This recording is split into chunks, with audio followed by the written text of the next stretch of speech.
welcome back to the Momprenuer Mentor YouTube channel. Today I am super excited to introduce you to yet another Air Fryer Secrets co-author, Mr. Trevor Woods. This wonderful author is part of 70+ authors in the Air Fryer Secrets book that is dropping very soon. Check out the description box for the links below. It has all things entrepreneur, and all of the proceeds are going to Operation Underground Railroad. Trevor, thank you so much for being on the show today. Please introduce yourself to our audience. Great to be here. Thanks very much for that lovely intro as well. Yeah, my name's Trevor Wood. I'm one of the few UK authors that are in the book. I sort of got a fairly heavy background in marketing and sort of came to this through coming over to see Steve Larson when I came over there. So good introduction to me into the world of marketing for this particular channel. Yeah. Nice. So what is your background in marketing? Are you like an agency, or do you have your own offer and like what's OfferMind? Steve does OfferMind, right? Yeah, Steve did OfferMind. It was OfferLab that I came over to. I came over for a few specialist events, so some small events with some of the big names in the industry. That was really where I chose to come over for, just to try and get a feel for some of the things that they were doing. My background came from heavy marketing, so the old days of very big high spend press stuff, going back to very big multi-million-pound spends in the UK press. And then it sort of progressed with there. And I got into the digital marketing space probably about 3-4 years ago when ClickFunnels, just after ClickFunnels started. So it gave me a bit of a twist, and I managed to use that for my own business, which is a Saas business, to try and get into more of the strategic side of things and to see how I could use the tricks and tips that they were using to put a slant on what I was doing. And then it started rolling out that I was doing so much consultancy with these big corporations in the UK that I just took out the marketing side of it and decided to use some of that for them as well. So I've got clients in the UK like British Airways and AstraZeneca and several of the big train companies. And there's quite a few big name companies that I've got as my clients in the UK. And I do a lot of consulting work for them, mainly on the planning, scheduling and resource side, but it's moved into some of the consultancy on the marketing side as well now, which is great. That's amazing. Wow, you guys, the wonderful Mr. Woods is working with huge corporations as a solopreneur. Super exciting. That's amazing. And you do all this yourself, or do you have a team? No, we've got a small team. I've been lucky enough with what we've done here that I moved out into the countryside in the UK about 8 years ago, and literally from my house, it's gone dark now. It's gone 5 o'clock in the UK, but outside of my window here, I can see a house. I've got literally fields and hills in front of me. It's beautiful. Okay, so we're coming to visit, just so you know. Well, when you come to visit, my house is about 100 yards that way, and there's a bed and breakfast just next to it. And in the field behind my house and behind the industrial units that we own, because we own all the offices and the units here, behind there, we've got a field with 4 donkeys in it as well. Oh, that sounds lovely. I'm so happy to hear about your success. SaaS companies are really booming right now. And I'd love to hear more about that later, just me and you. But it sounds like you are just a little maven, not a little, large maven mogul. That is really exciting. So how did you meet Kevin Stephen Quinn and then get into the book? Yeah, so like I said, I came over to the OfferLab event, and one of the things that he was doing was he was doing a lot of networking at that event. He's brilliant at that. I mean, that's it. If you want to find out how to do networking, he's a guy to learn from. He's brilliant. And he very kindly, when he found out my backstory and some of the things I was involved in, asked me if I'd do the chapter. And I said, well, one of the things I was doing at the time very heavily was promoting a lot of LinkedIn stuff, because that's how we've got our growth on the SaaS side, and how we help other businesses to get into that. Basically, it's just a way of getting traffic, not overcomplicating it. You can get traffic through Facebook, you can get it through LinkedIn. For our business, Facebook just didn't work. It wasn't the right fit. But LinkedIn did. It was business to business, big size, easy to get hold of the decision makers. So we just promoted that as a way of people to get into their traffic source, if you like. And it was just another option. So we basically talked about the strategy that people can use, and people get so hung up on I've got to do this, I've got to have that tool, and they forget the strategy. The strategy is the big bit that makes it all come together. If you don't know where you're going, if you can't plan ahead, how are you going to get there? And that's the bit that we focus on. I Okay? So we take those long-term views of, and that's what we do with our clients as well. We take the long-term view of how you get to the end goal and building in the little steps to get there. There's a lovely phrase that I think you probably will have heard before, but I'll tell it you anyway. How do you eat an elephant? Slice by slice. Okay? And you've got to pick out the little bits to make the big thing happen. And unless you know the path to get there, none of it works. And that's how it works for us. So that's how we got into the strategy side. The other thing that came out of that, which was very good with Kevin, was, and it tied in very much with the event as well, was to try and get the clients to think of the blue ocean, to try and think of what they can do outside of what they're currently doing that is not totally new. They're not trying to create something that is brand new. And that's where people get this red ocean, blue ocean concept a little bit twisted, a little bit out of kilter. Don't try and create something from you, because that's difficult. And most of these things have all been done before. You've seen it. They've seen so many people repeating the same things. Don't try and create something new. Try and do something with a twist that's a variation on something that's just outside of the red ocean where all the money is. Try and do something just on the side of that. So like Tesla's a great example. They still make cars. They still make middle range cars. They still make slightly luxurious cars, but they put an electric motor in it. They don't make the motors. They don't make the batteries. They buy them. They produce them. They manufacture them under license. These are re-engineering of other ideas or twisting them or tweaking them. And that's all that you need to do. You don't need to create these things from brand new. Trevor, you are a very talented man. I can already tell. And I love how you're using great metaphors that break it down for the audience and make the information so digestible.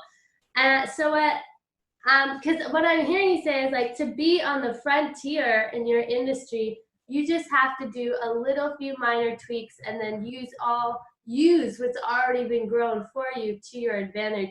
And then just do your little change to stay at the edge of the game, on the edge of the future technology. So are you then, is your chapter on business to business lead generation through LinkedIn, or is it like SASS? It's specifically on creating a blue ocean space for yourself. So I wanted to do something that was slightly different and not try and fall into the same grouping as there are a lot of people who are doing that traffic generation, the lead generation. It's a common thread. So it was more on how you put yourself into a slightly different space and create your own little space just on the edge of that, to give yourself the chance to get traffic to be interested in you.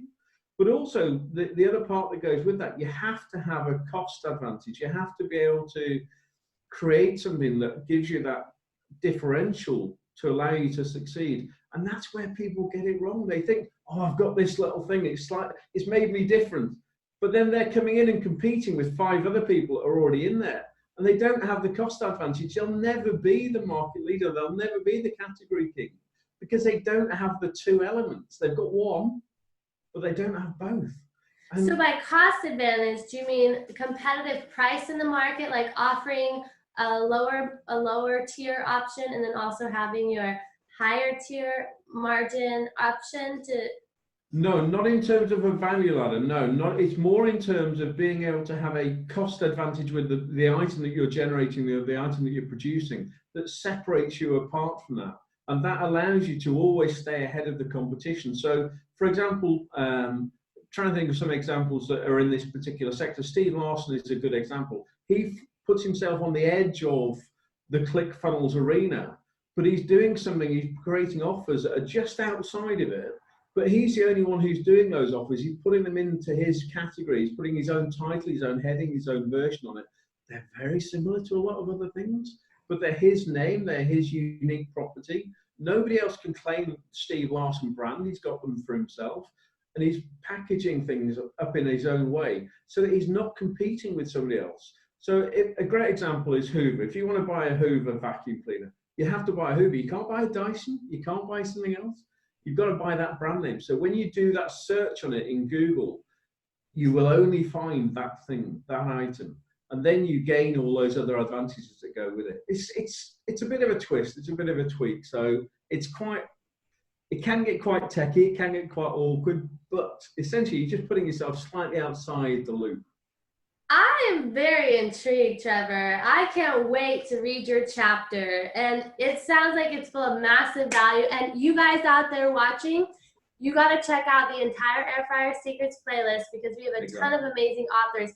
Some of them are technical, some of them are, you know, a new business inspiration, and some of them, like mine and Trevor's, are very philosophical, high-level strategy, conceptualization that can really change your mindset and make huge impact on your business. And I'm actually doing a new startup with Founder Institute this spring, Trevor, and you have just given me so many bits of knowledge because I can see where my companies are doing that exact thing. So we're doing like a co-work fitness space, but so it's a hybrid model. So we're not doing anything new. We're just the only one that's putting them in one place as a fitness gym that is also a hybrid co-working space for, you know, solopreneurs, digital nomads, laptop lifestylers, parapreneurs, people who are usually stuck in home offices and isolated can now network. And we also, you know, want to partner with ClickFunnels so they can come in and run events and sell their products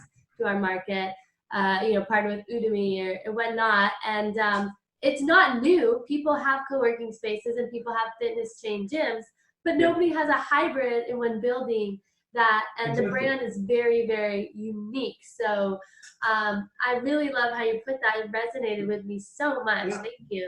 That is it in a nutshell. You're just outside of everything else that's there, and everybody else is competing there, and you're just outside in your own little bubble. But you've not reinvented it, you've just tailored it and tweaked it and made it yours, and you'll have that space for a while.